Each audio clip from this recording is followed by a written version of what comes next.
Hello everyone, let me begin with a quick overview of our research. In today's digital age, especially on platforms like TikTok, we observe an interesting trend. Brand names like Google, Tupperware, and Maggie are no longer just used as proper noun. Instead, they have become neologism, new words or expressions used in casual everyday speech. For example, someone might say, I googled it, or refer to any reusable container as Tupperware. Even if it's not that brand, this isn't just a slang. These words act as cultural sign. They represent not just a product, but a lifestyle, memory, or emotional connection. Our study investigates this phenomenon by analyzing TikTok comments using a combined theoretical framework of semiotic, phatic communication, and diffusion of innovation. What we found is that brand-based neologisms do more than simplify language. They create emotional bond, influence consumer behavior, and help brands become embedded in social interaction. This has huge implications for both linguistic and marketing. Through humor, familiarity, and cultural relevance, brand names spread quickly online, shaping how people talk and think about products. While branding and advertising have been studied extensively, there's a major gap in current research. How does the everyday use of brand names, especially on fast-paced platforms like TikTok, affect people's habits, choices, and emotions? For instance, if someone always calls painkiller Panadol, even if it's a different brand, what does that mean for consumer perception? This isn't just about language change. It's about how people internalize marketing and how language reflects emotional familiarity with products. Existing studies on brand identity and linguistic innovation often focus on formal advertising or legal consequences, but very few look at how normal users contribute to the evolution of language through social interaction. And even fewer focus on TikTok, a platform where brand terms spread organically, sometimes even accidentally, through jokes, memes, and relatable content. This study aims to fill that gap by asking two key questions. First one, how do people use brand names in speech and how does that shape habit?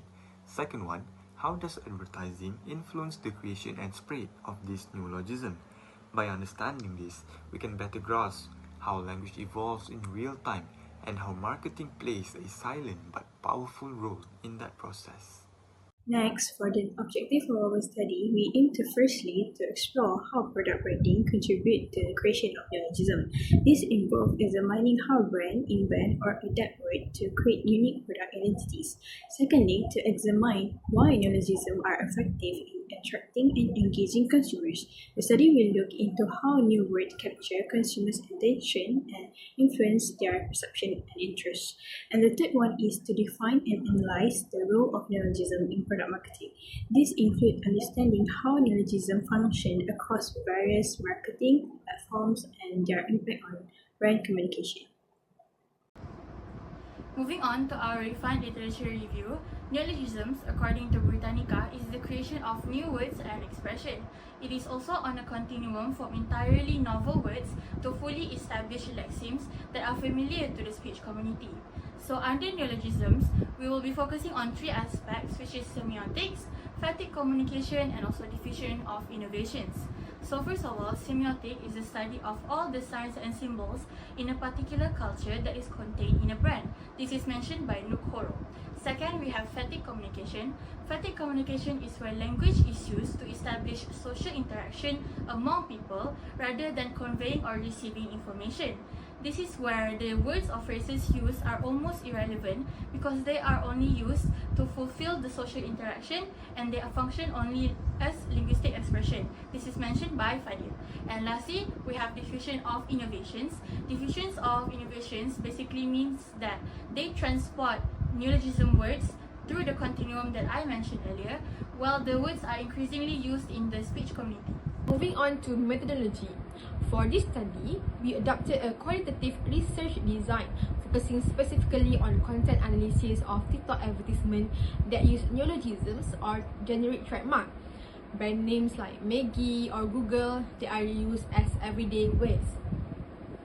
Our goal was to explore how these brand terms influence user engagement and consumer behavior through language. According to Xie and Shannon, content analysis helps in identifying patterns and themes. And in our case, we use inductive analysis since there were no existing studies directly related to our topic. We also apply a purposive sampling method, which means we intentionally selected TikTok videos and comments that were most relevant to our research questions. This allowed us to focus only on data that directly illustrated how neologisms are used and interpreted by users. For data collection, we gathered a total of 50 comments from videos related to commonly used brand names such as Panadol, Colgate, and Tupperware. We then categorized them based on how users applied these brand names as part of their everyday speech. Our coding process was guided by three theoretical frameworks: semiotics, phatic communication, and diffusion of innovation. Each comment was first sorted under one of these three categories. Then, we analyzed the underlying meaning behind the user's word choice, looking at cultural values, emotional tone, and how the neologisms spread. Now, moving on to the first theoretical framework, which is semiotics. This is the study of signs and symbols and how they create meaning. In our research, we found that brand names are not just words, they carry cultural, emotional, and product-related connotations. For example, instead of saying image editing software, people often say Photoshop, even if they are using another app. This shows a preference for branded terms over technical descriptions, turning the brand into a kind of shorthand. Another pattern is when brand names are used as a verb, for example, Google it or Photoshop it, showing how deeply they have become part of our everyday language. On a more emotional level, something like Maggie isn't just a food product. It's often associated with family bonding and comfort. When someone eats Maggie away from home, it still brings a sense of familiarity. Similarly, Tupperware is more than a container. It has become a cultural symbol of reuse and household ethic, especially in shared family settings. So, under semiotic, these brand names function as a sign that reflect both personal emotions and cultural meaning, going far beyond their original commercial use. Now, let's talk about phatic communication, a key theory in this research coined by anthropologist Bronislaw Malinowski. Phatic communication refers to speech that creates social bond, not just information. In simple terms, it is the language that we use to connect with others emotionally. On TikTok, this happens all the time. Comments like me waking up at 2 a.m. in the morning googling if fish sleeps, or bro was googling Google on Google.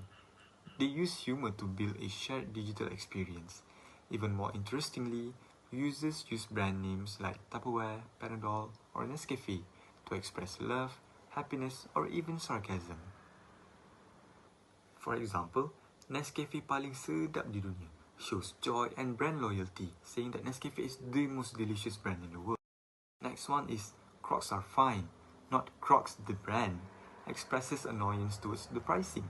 This expression don't give new information. They help users relate, laugh, bond, and feel seen. That's the power of phatic communication. It turns advertising into social glue instead of just selling products brands. They become part of our language and identity. In conclusion, phatic language help explain why and how brand neologism catch on, not just as words but as emotional anchors in everyday life.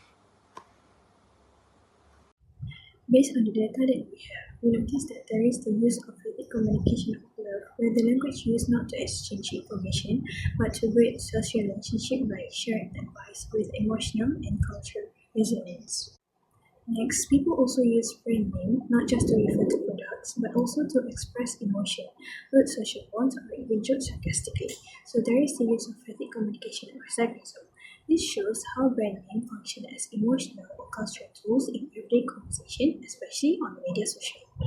For our second research question, we find that the data can be divided into divisions that explain how new ideas and technologies are spread. First type of division is called expansion divisions. This means the brand name or idea spread to more people, like a viral meme or fashion trend, many people start using it quickly, but the original meaning or brand name stay the same. For example, the word Google is adopted and can generically be used as a verb. Moving on to the rest of diffusions, the second one we have relocation diffusion, which means that words are spread to the movement of people, or in other words, immigrant cultural practices. For example, people acknowledge and opposes the idea of overgeneralizing the brand Tupperware because they know that not all containers are Tupperwares. The third one will be contagious diffusion. Contagious diffusion is rapid and it spreads to person-to-person interaction, for example through viral videos and also slangs. For example, people sell containers using the brand Tupperware, but they are not exactly Tupperware brands, just like Clorox. The last one will be hierarchical diffusion, which means that words are spread through authority or even organization. For example, liquid paper is actually a company's name, not a thing. The proper term is correction fluid. But liquid paper company had been providing correction fluid to offices as stationary contacts. Then people decided to use the term instead of correction fluid and it widespread rapidly. In conclusion, this study explores how brand names like Maggi, Tupperware and Google has evolved into neologisms that function not only as linguistic shortcuts, but also as cultural and emotional symbols within digital communication, particularly on platforms like TikTok. Through qualitative content analysis using purposive sampling, the research found that people use these brand names not just to describe things, but to connect with others, share humor, express feelings, and create a sense of comfort and familiarity.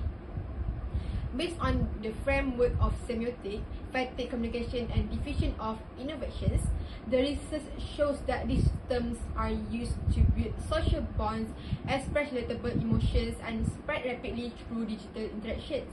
Overall, the study highlights the powerful role of language in shaping marketing practices and consumer culture in the digital age. That's all from us. Thank you.